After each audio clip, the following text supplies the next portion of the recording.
What else will happen at Bayern? I mean, is it all Kane or not Kane, or are there other players that they are targeting?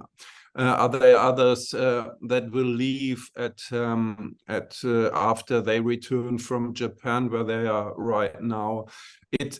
I mean, for me, the picture is a bit blurred. What they really want, where they're really heading to, apart from this Kane story that's overshadowing everything else. Yeah, and part of the reason why it's blurred is because, of course, you have all these changes in the background.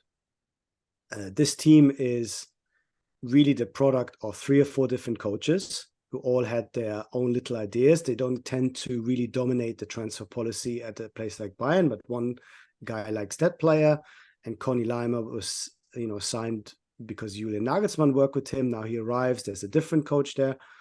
So that's one of the factors. We've also had a few players who I think, having been there for a while and feel now my time is up and I want to do something different. Lucas Hernandez has already left. Benjamin Pavard, we talked about. He's got 1 year left. I think he's waiting for an offer to come in. Bayern would probably be quite happy to sell at this point rather than lose him for nothing next season. But are probably fairly relaxed about the situation. And you've heard Thomas Tuchel, very interestingly, talk about the possibility of Leon Goretzka leaving, which is something that we wouldn't have expected from any Bayern manager over the last 2-3 years.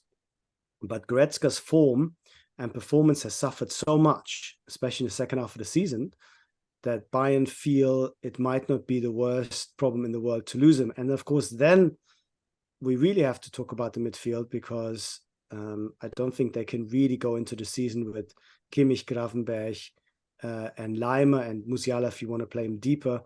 They would probably still need that Declan Rice type of player that they, of course, targeted, but without real conviction, because all the money and all the effort, the focus is going towards making Kane happen. But it shows you that, once again, that a player that was considered totally pivotal to this Bayern generation even is no longer seen as safe. And part of that is, I think, with Tuchel being very ruthless and not really having that sense of keeping the whole dressing room happy and looking after these German players, especially that Hansi Flick was a big factor for him and big factor for his success at Bayern. Tuchel doesn't seem to really care that much. He wants to see players playing well. And I think in the case of Goretzka, talking to some people at the club, there's a concern that the stuff that makes him special, which is the box-to-box play, the scoring of goals, the physical dominance that he sometimes has. We all have to think back how he really dominated Lionel Messi in those 2 games against PSG in the Champions League. He played really well. That because his physical condition isn't quite right, he doesn't have, unfortunately, a lot to fall back on in terms of being technical or, being very strategic in his positioning. His physique, his physicality is his identity. And without that, he's really struggling at the moment. And there's a big concern at Bayern that he might not regain that full fitness anytime soon. And that's why we've seen Tuchel being quite negative about him. Well, you explained it quite well, the case of Leon Goretzka as an individual case, but I think there's also a wider picture to it. Bayern Munich always took their strength from being the number 1 football club in Germany. And basically, they were always buying the best players in the Bundesliga and the best German players. And that gave them a core in the team and a lot of stability, because they always would have 6 or 7 players there dominating the team and German football for years.